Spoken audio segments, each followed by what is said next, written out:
Hello, everyone. I am the sleep storyteller, and I am here to help you today. I know you use this video to fall asleep, so before we begin, make sure to like the video and subscribe to the channel. It really helps out a lot.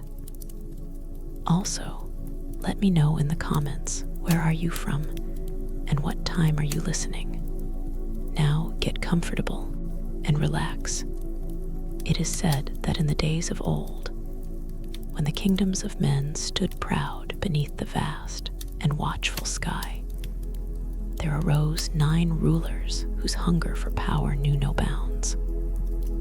They were mighty lords, sovereigns of vast dominions, their names spoken with reverence and fear. Yet even in their splendor, they were but mortals, bound to the passage of time, their flesh destined to wither, their reigns fated to end. And so, when a stranger came among them, bearing gifts beyond mortal craft, whispering of power eternal, they listened. He called himself Anator, the Lord of Gifts, his voice as smooth as flowing water, his words like the scent of distant rain upon parched earth. With hands unseen, he wove dreams of dominion, of kingdoms unchallenged, of thrones untouched by time.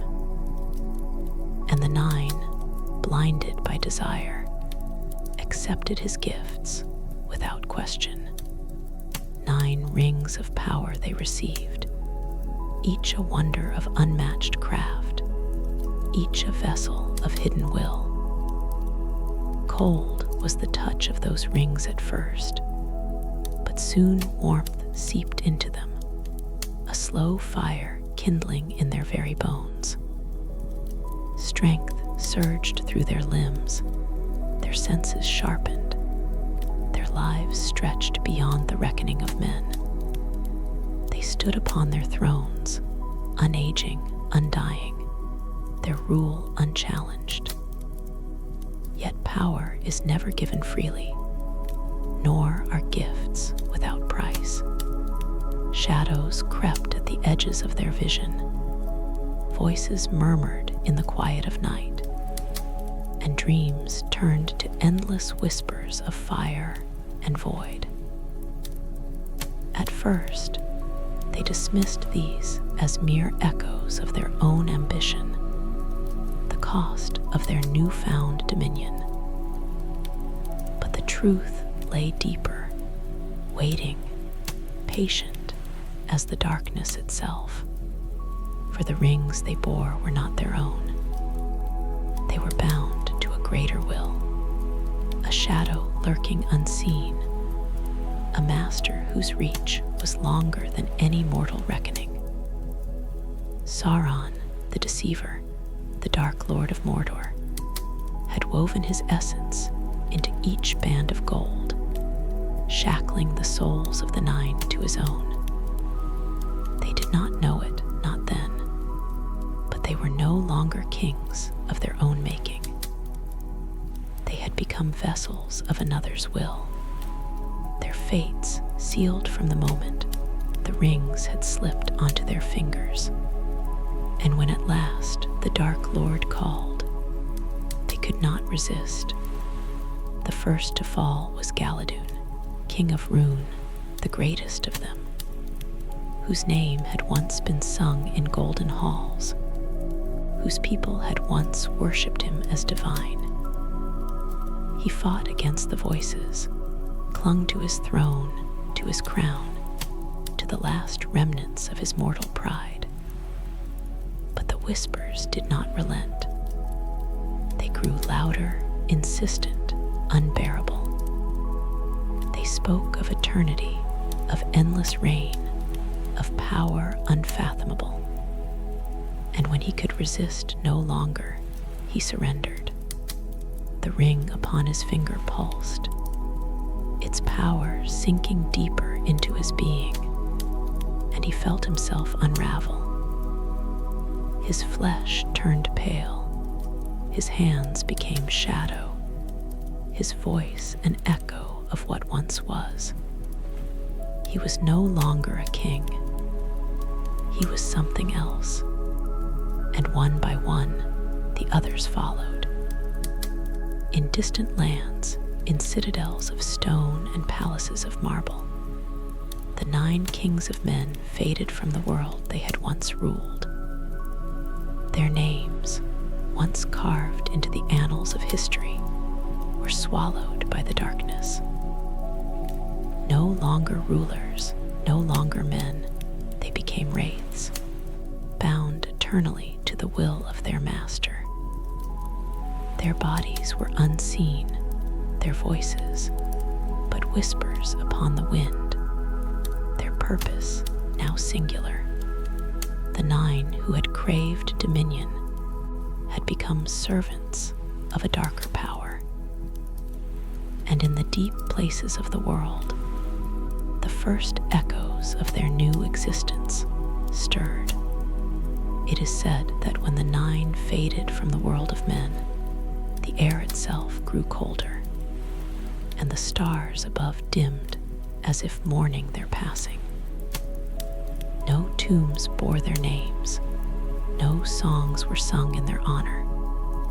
It was as if they had never been, yet their presence was felt in every shadow, in every whisper carried upon the wind.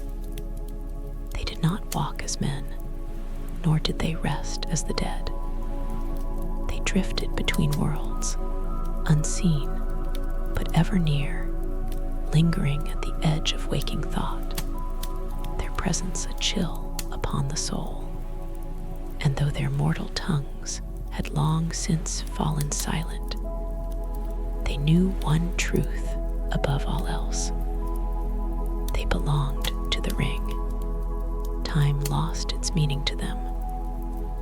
The rise and fall of empires, the birth and death of kings, the passing of centuries, all were but fleeting moments, ripples upon an endless sea. They were bound to the one, the master ring, the source of their power and their doom. When it called, they followed. When it moved, they searched, drawn to its presence as moths to flame. It was the last tether to what remained of their existence, the only anchor in the vast and empty void of their being. And though they could never wield it, though it would never truly belong to them, they would seek it for all eternity. For its call was a torment that could not be ignored. But they were not merely hunters. They were heralds of despair, messengers of the shadow that loomed over Middle-earth. Where they rode, fear took root. The bravest of warriors faltered at their coming. The mightiest of lords trembled at their passing. For the air around them grew heavy with dread, and those who dared to stand against them found their courage drained, their will broken. No blade could cut them, no fire could burn them, for they were neither living nor dead, beyond the reach of mortal hand. Only the most ancient of magics, the most sacred of lights, could stand against their wrath. And even then, the darkness they carried was not so easily undone. Upon steeds black as midnight, they rode unseen across the lands of men, moving as shadows through the veil of the world. They had no need for words, no need for counsel, for they were bound as one, their thoughts intertwined, their will singular. When the Dark Lord willed it, they struck. Cities fell to ruin in their wake, kingdoms crumbled before their advance. None could withstand them, for they did not war as men did. They did not fight for land, nor for wealth, nor even for conquest. They fought because it was all they knew, because the will that commanded them allowed for nothing else. And yet, within the depths of their formless souls, buried beneath centuries of servitude, there lingered something they could never quite erase. It was not memory, nor was it longing, for those had long since faded into the abyss. It was something far more distant, a whisper from a life forgotten. Sometimes, when they passed through ruined halls where once they had ruled, when the wind carried the scent of old stone and dying embers, something stirred within them. A flicker of recognition, a name they could not quite recall, a throne they knew but could not remember why. But such things were fleeting, swallowed swiftly by the ever-present darkness that had become their being, for they were no longer kings. They were no longer men.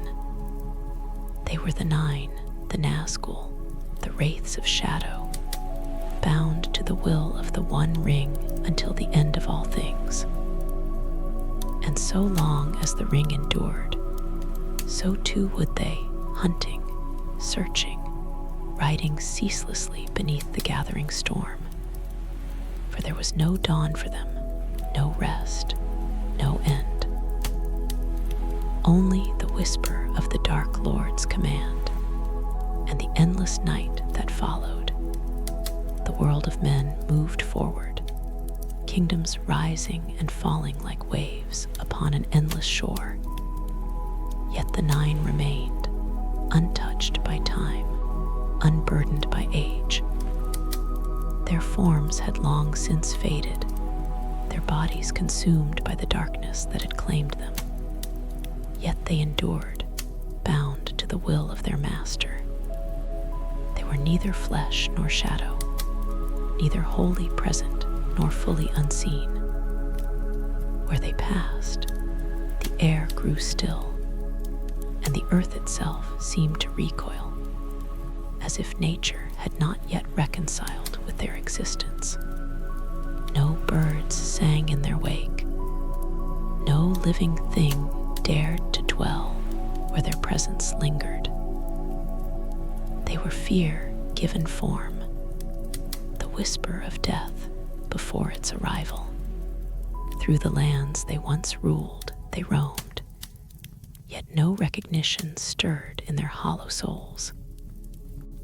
The golden halls where they had feasted, the thrones upon which they had once reigned, now nothing more than forgotten ruins, swallowed by ivy and time.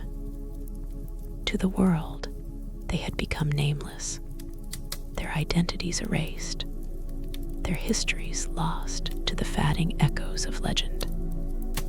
To themselves, they were not lost, for they no longer sought to remember. They no longer wished to. Memory was a burden only the living carried, and they had long since transcended such frailties. But there were moments fleeting, imperceptible, when the veil of darkness wavered, and something ancient stirred within them. A word spoken in a language they had forgotten. A distant call upon the wind. The feeling of something familiar in a place they had never seen.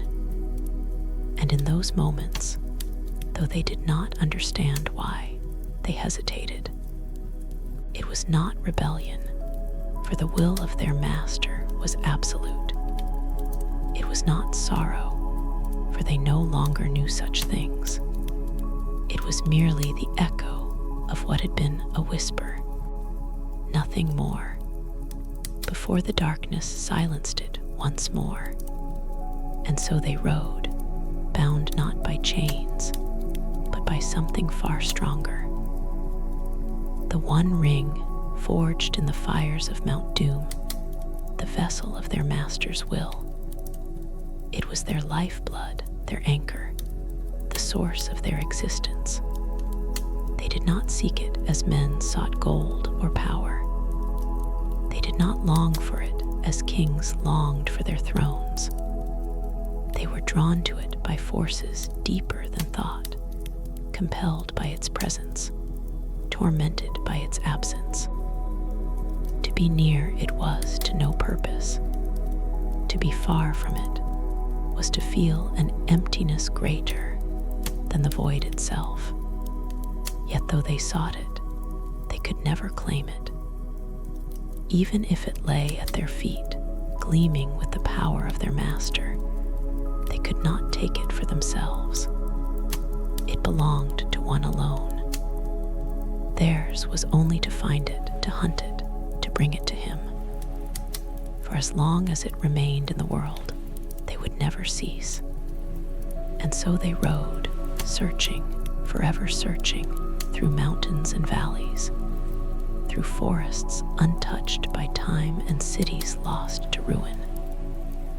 They needed no rest, no sleep, no reprieve from their task. They existed only to hunt. When first they rode forth upon the lands of men, the world trembled, though it did not yet understand why. They did not come as conquerors, for they did not seek dominion. They did not come as warlords, for they had no need for banners or armies. They came as shadows, unseen yet ever felt, a creeping dread that seeped into the hearts of those who unknowingly crossed their path. For fear was their greatest weapon, and where they passed, hope withered like autumn leaves upon the wind. No fortress could stand against them. No gate could bar their passage. For though their hands no longer bore the strength of men, though their swords no longer gleamed with the light of steel, their power lay elsewhere. They did not strike with blade or bow. They did not need to. A whisper was enough. A presence in the dark. A feeling of something unseen, watching, waiting.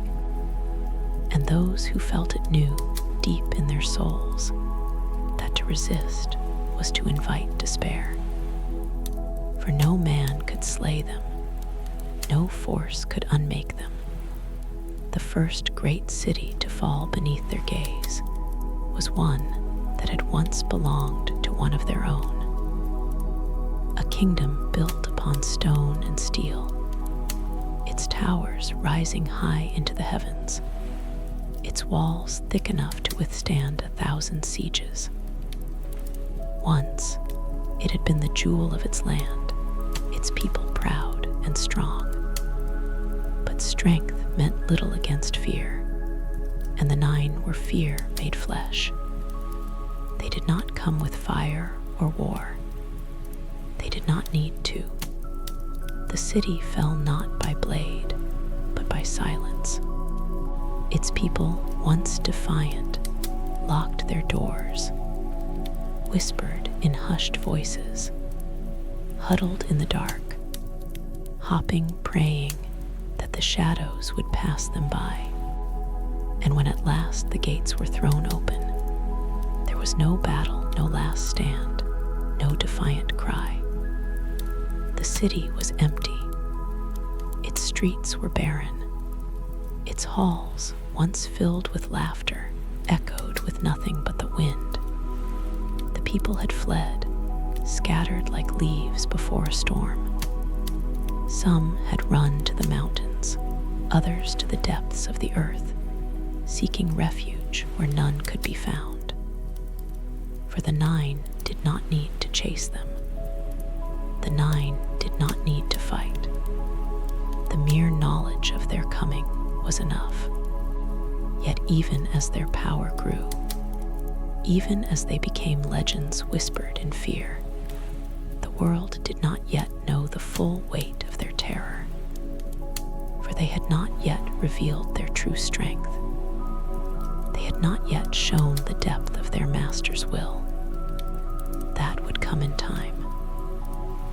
come when he called them, when the ring, the source of all, was once more within his grasp. Until then, they remained as they had always been, shadows in the night, a whisper upon the wind, a name spoken only in dread. And so they rode, the 9, the wraiths of shadow, bound by a will not their own, searching, hunting, waiting. For the time would come when their master would rise, when the world would kneel before the darkness. And on that day, all who stood before them would know what it meant to fear the coming of the Nazgul. The wind carried their whispers, though no lips moved to speak them. Across the lands of men, through the empty halls of fallen kings, the presence of the 9 was felt before they were seen. It was in the stillness before the storm, in the chill that seeped into the bones of those who did not yet know they were hunted. They were neither alive nor dead, neither present nor absent, existing in the twilight between the seen and the unseen. And though no man could say they had gazed upon their true forms, all knew the terror they carried with them, the weight of a darkness that stretched beyond mortal reckoning. The lands they rode through were not unfamiliar, yet they held no meaning to them now. Once, these roads had led to their own kingdoms, to cities that had stood in their name, to halls where they had ruled with power unmatched. But those days had long since faded, swallowed by the endless night that now defined their existence. They had no memories of home, no longing for what had been. Only the task remained, the silent command that had become their purpose. They hunted, not because they chose to, but because they must. In the cold reaches of the north, where the winds howled like ghosts mourning the world, one of the 9 rode alone. He had once been called Tandor, Lord of Forachel, a ruler who had stood against the tide of winter itself. The frozen wastes had been his domain, the ice his fortress, the snow his ally. No enemy had ever taken his stronghold, no blade had ever struck him down, but the ring had been his undoing. Now, no cold could touch him, for he felt nothing. No warmth, no frost, no wind against his withered flesh. He had become what he had once defied, a specter in the howling dark. And as he rode, the land behind him grew silent, as if the very earth recoiled from his presence. In the east, where the sands of Harad burned beneath the relentless sun, another wraith carried out the will of his master. He had once been called Eldor, the Golden Prince, ruler of a mighty empire that stretched from the riverlands to the deep desert. His armies had been vast, his wealth beyond counting. But now, gold held no value to him, nor did the throne he had once coveted. His realm had withered, his people lost to the passage of time, and yet he remained, bound by the chains of the ring. In his wake, the heat of the desert seemed to wane, the once burning sands turning cold beneath the weight of his shadow. The 9 did not ride as men did. They did not pause to rest, nor did they speak among themselves. Their minds were one, their purpose singular. The one ring their master will made manifest, called to them across the vastness of the world, and they followed without question. It was not a choice.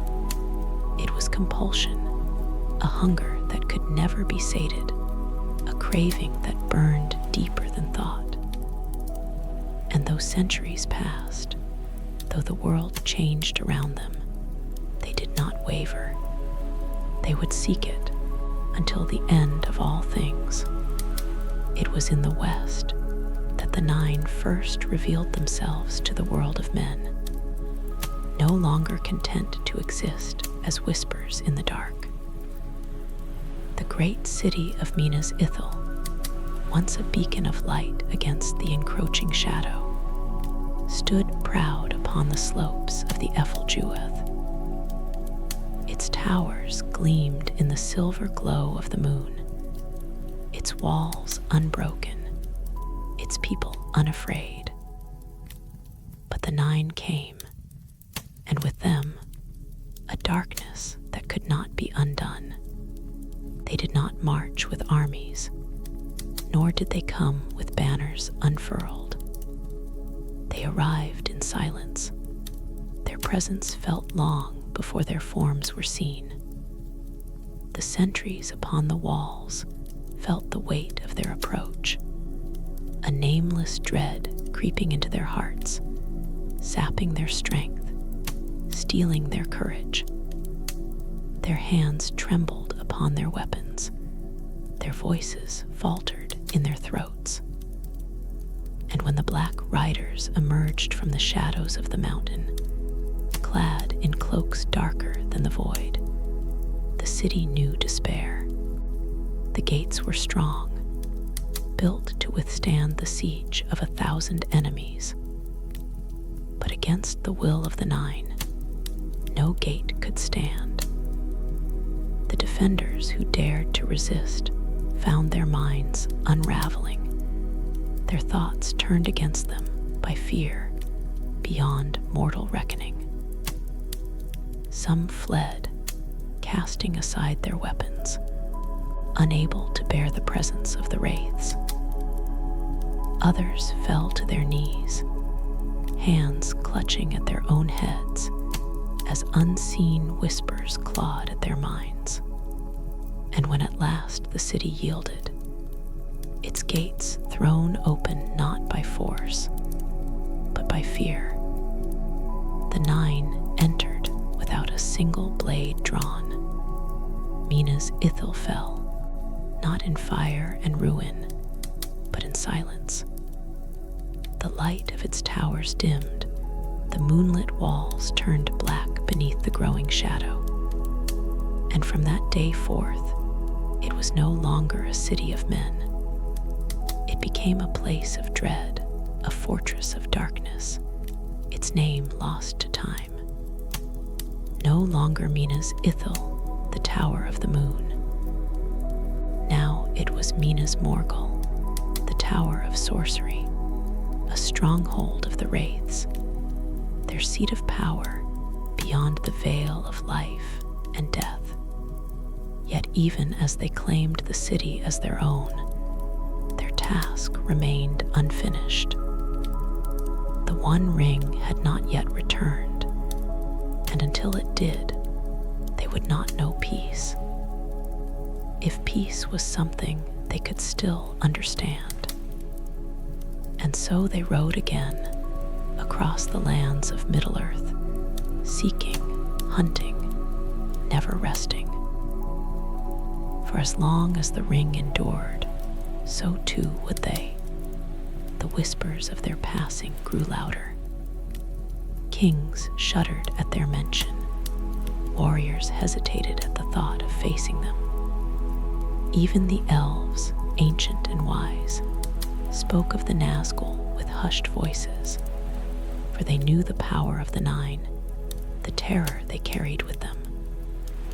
They were more than servants of Sauron now. They were his heralds, his enforcers, his messengers of doom. And though the free peoples of Middle-earth still held fast against the coming darkness, they all knew one truth. The Nazgul could not be stopped. The shadow that had claimed them would never release them. And until the end of days, until the last light was extinguished and the world was swallowed by darkness, they would ride. The shadow of the Nine stretched across Middle-earth, a creeping darkness that seeped into the hearts of those who dared to resist. Their names were lost, their voices long silenced, but their presence was a whisper upon the wind, a lingering dread that filled the minds of men and elves alike. No one knew where they would strike next. No kingdom was beyond their reach, for they were not bound by walls or borders, nor by the limitations of mortal flesh. They moved unseen, their forms veiled in blackness. Their will an extension of the Dark Lord's own. The world had learned to fear them, and fear was a weapon more powerful than any blade. In the east, tribes who had once defied Sauron now knelt in submission, their spirits broken by the mere knowledge that the Nine watched them from the shadows.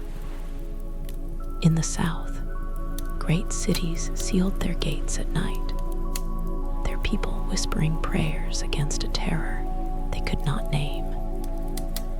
And in the west, where hope still lingered, warriors sharpened their swords, though they knew steel alone would not save them. The Nine did not rest, nor did they slow. Their master's call was ever upon them, his will a force that could not be denied. And though they did not remember their own names, they knew his. Sauron, the Lord of Mordor, the giver of their rings, the hand that had claimed their souls. His power flowed through them, binding them as one, guiding their steps through the world of men. Where he willed them to go, they went. Where he commanded them to strike, they struck. And as his dominion grew, so too did their terror. But there was one thing they desired above all else, one task that consumed them, one burden they could not escape. The ring, the one ring, the master of all, the source of their very existence. It was their lifeblood, their torment, the chain that bound them to the darkness. Though they did not wield it, though it would never be theirs, they felt its pull as surely as they felt their own cursed forms. It called to them, whispered to them in voices they could not ignore. And so they hunted, scouring the lands, seeking the one thing that could bring them purpose. Their search led them far, through hidden valleys and forgotten ruins, through lands untouched by time. They followed every whisper, every rumor, every trace of the power that had once bound them. And at last, they came upon a name that had been hidden, a name they had not heard for an age. The ring had surfaced, and it was carried by a halfling. The Nine did not question. They did not hesitate. They did not feel surprise or doubt. The moment they learned of the ring's whereabouts, they rode. Across mountains and rivers, through darkened woods and empty plains, they moved like a gathering storm, swift and relentless. No man could outrun them. No creature could hide from them. They felt the ring, its presence burning in their minds, a beacon they could not ignore. It had been lost to them for so long, but now it was within reach, and they would not fail their master. They rode into the land of men, unseen and yet felt. The air grew heavy, the skies darkened, as if the very world recoiled at their coming. In the villages they passed, doors were bolted, candles snuffed out, whispers stifled. None dared speak of the Black Riders, yet all knew what they were. Their voices were but hissing whispers, their presence a suffocating weight. The halfling could not escape them. He would not. At night, they moved like wraiths through the hills, their cloaks blending with the darkness, their forms flickering between the seen and the unseen. They did not need light to guide them, for the ring itself was their guide. It was close, so close. They could hear it, feel it, taste its presence in the very air. It was near, and they would claim it. The village of Bree lay before them, a place of men, small and insignificant. Yet within its walls, the halfling hid, clutching the very thing they sought. They could not be kept out, not forever. Fear would open the way as it always did. And so they entered the village, silent as the grave, unseen but ever present. They searched, moving through the night like creeping shadows, their presence poisoning the air. The ring was here, they knew it, and soon it would be theirs. But the halfling fled, slipping from their grasp like a wisp of smoke before the wind. He was protected by forces they had not foreseen, by warriors who stood against them, by the light that still clung to the world. And though they pursued him, though they hunted him with all the fury of their cursed existence, he eluded them still. He bore the ring, yet he was beyond their reach. For now, the 9 did not waver, for they could not. The ring still existed, and so long as it did, they would never cease. They would ride until the world itself was swallowed in shadow. They would hunt until the last light was extinguished. For they were the Nazgul, the wraiths of Sauron, the shadows that could not die. And though kingdoms might rise and fall, though the free peoples might fight and resist, one truth remained. The 9 would always return. And as long as the One Ring endured, so too would they.